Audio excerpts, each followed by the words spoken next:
the Dirty Dozen show now. That's the comedy show. This ain't today. Oh no, I hope not. I'm prepared for that. I'm not prepared for that. Like definitely not. Oh no. Those for the real comedians. I stay away from that too. They'll be here later today, hopefully, or we getting that started next week. But we'll be advertising that soon. Let's get it, guys. Let's get it. Most definitely. And then I got the Faded Rooftop Showcase, April 29th, which is a Saturday. It's gonna be dope. Like I said, it's gonna be on the rooftop. Faded Recording Studios, 3036 West Chicago Avenue. Definitely you have to RSVP first. Hit me up. I mean, my same name is Capri Fierro on Facebook, so is my Instagram, Twitter handles. You don't have to spell that. KAPREEFIERO. Okay. You hear that, guys? Follow her on social media. She's on Facebook, Twitter, Instagram, Definitely. everywhere. Just hit me up. I'm not bougie, nothing like that. Like if you're a dope artist, like I don't. And even if you are like have some crazy following and you know you already working, like don't come at me on that like celebrity ass bullshit. Like I don't really care about that. Like because if that's the case, I'll just start dropping showcase fees for artists that are already on. Like I don't give a shit about who you are, what type of whoever you already like, because I get a lot of that cocky stuff sometimes in my inbox. But like I said, I am here to work with artists who are serious, who are humble, who really just want chances and real opportunities to just, you know, like I said, showcase what they have. And I'm always willing and passionate to work with those artists because, like I said, I see myself in those artists. So that's who I want to help. So like I said, it's not about the money. It's not about catering to people that like I said, like, oh, I'm affiliated with this group, affiliated with that group, who's affiliated with Future. Like, I don't give a shit. Like, it's about, I can pretty much tell the way you all laid back and shit. You don't want nobody to come up to you all laid back and like, shit. I'm so cool, you know, to a certain degree, but it's like if you get, like, it's like, you don't have any right to be that way. You know what I mean? Like, if you're not, if I heard, and when I hear stories about Kanye West being, oh, he's cocky, he's an asshole, or whatever. But, like, look what the fuck he got. Like, and look what he does for a living, and look where he's gotten in his career. You know what I mean? Like, it's not to say that it's right, but it makes sense. You know what I mean? Like, 1 + 1 is 2. Makes sense. You know what I mean? But when you walking around here and you haven't done anything necessarily with your career yet, maybe you got a little buzz, but that's not it. You're not done yet. That's like being happy for graduating kindergarten. Like, nigga, you got so much far to go. Like, you got college. You shouldn't even be that happy about high school graduation. You got to finish college, and these days you need a doctorate and shit. You know what I'm saying? So it's just like it's levels to it, as they say. So, like I said, I don't want to deal with artists like that because I've never been an artist like that. I've never even wanted to surround myself with artists who behave that way. No. You know, and for my day jobs, I've always done like corporate things. And so I've always had to carry myself in a certain way. Exactly, yeah. And no matter if this person is trying to steal your fucking job or if they already stole your ideas right in front of your face. You know what I'm saying? Or literally just blatantly disrespect you in the workplace. Like, there's a time and a place. And you have to be professional. At least if you have a bigger picture outside of where you are there. Exactly. You know?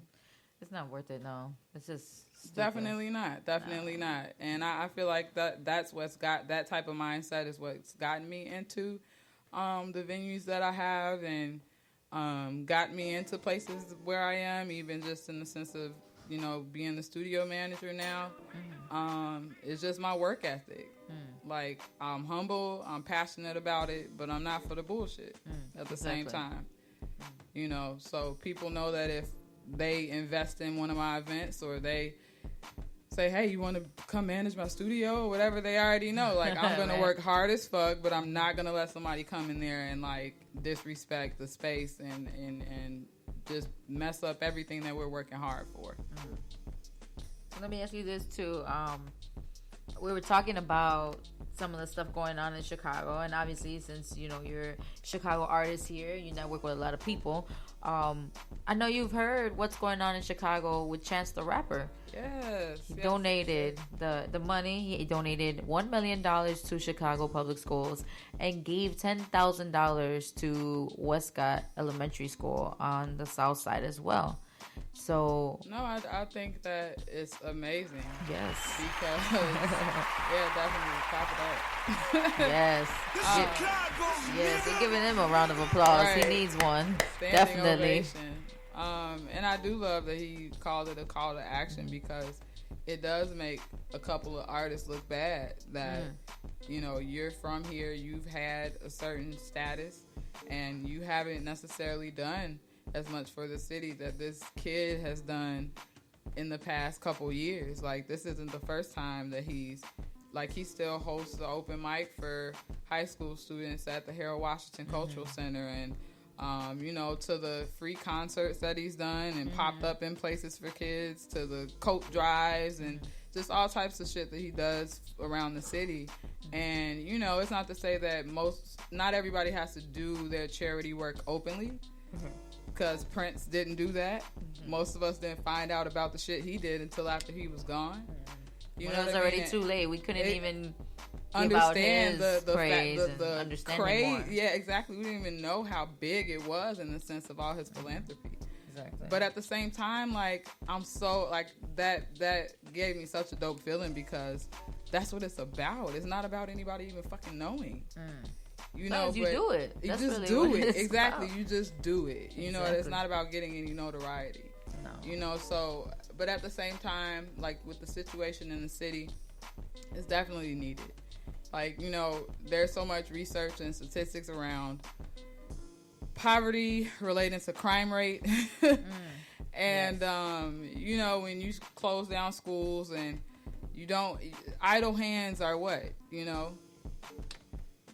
All it is just people. Exactly. Said, I was like, somebody went to church in here. The devil's Somebody workshop went to church in here. in the background. But it's the devil's workshop. So, you know what I mean? You don't give these kids anything to do, nor do you give them any opportunities to actually create something for themselves, nor do you give them the tools to actually know how to do that. It's just crazy to me. I went into a store and this young girl was like, yeah, do you know what time it is? And I'm like, I'm sorry, I left my phone in my car. But I've been a cashier before. I've been in college and stuff. So I'm like, I know the time is everywhere. It's on the screen. It's on the receipts. It's everywhere. So I'm like, it's on your screen. It should be somewhere. It's on the receipt. And so she's like, oh, I think it's broken. It says 15, 30 something and 20 something. So I'm just on military time or something. Yeah. But at the same time, it made me feel. What is she doing? It made me feel so sad, because it also is a testament to what they're teaching them in the school system. If they're not teaching them cursive, which they haven't really been for years now, what do you expect? One of my friends is a teacher. She's a language arts teacher and an English teacher. And to find out that they're considering, and some of the schools have already done it, taking language arts out of the schools. Wow. Language arts is separate from reading and English, period. How are you going to know how to pronounce words you've never seen before? Without language arts and understanding the rules and how to really even create a sentence and understand what you're looking at. Exactly. It goes a little bit deeper. It is. So it starts with the money. I know that's not everything.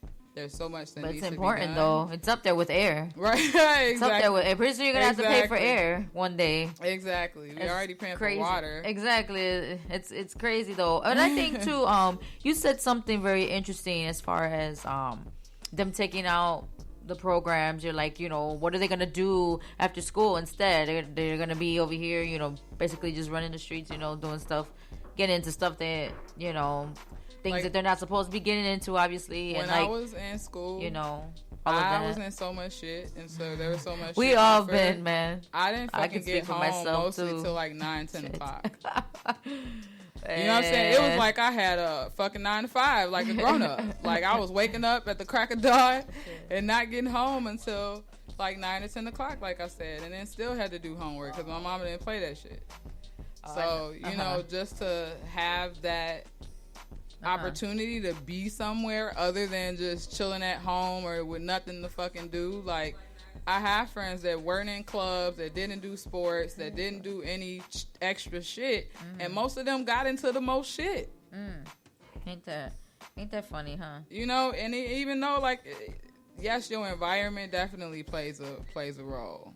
Like when you walk outside and see like trash in the streets everywhere, and you know what I'm saying, bums hanging out on the corner, and you know people are not as friendly even in the city. Like I noticed that.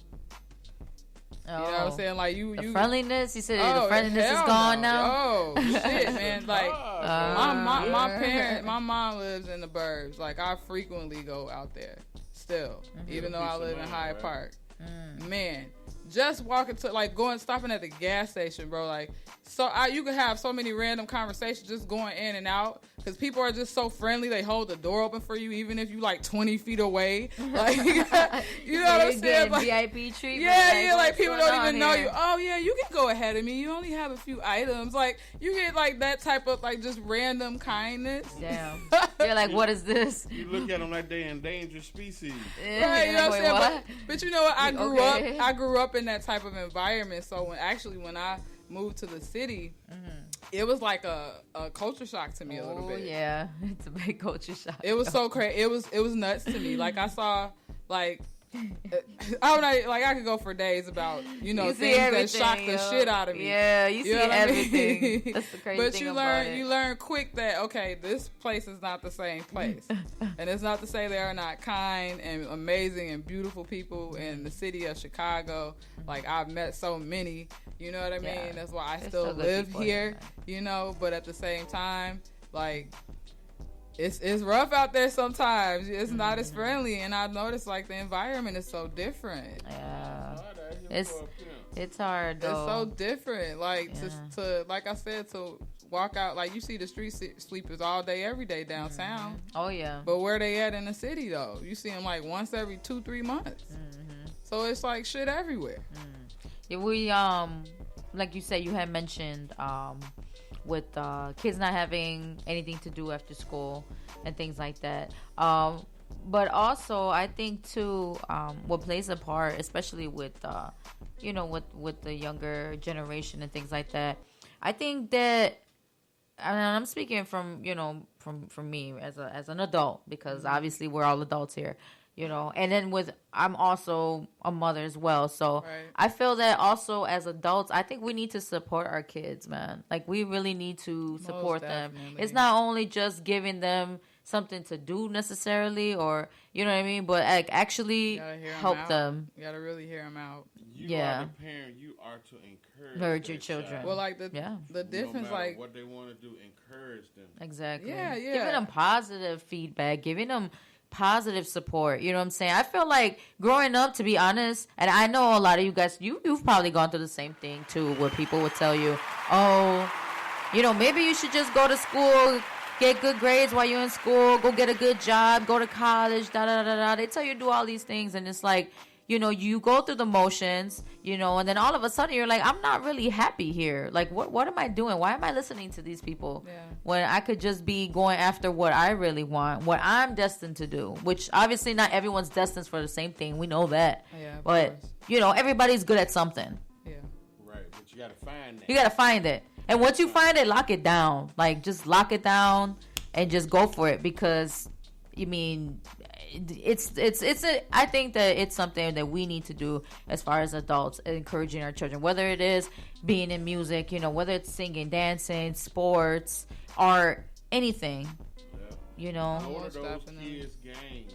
Yes. Well, very important. Volunteer, these schools. kids are not having, like, this generation is so, like, bold and just, like, insane at the same time.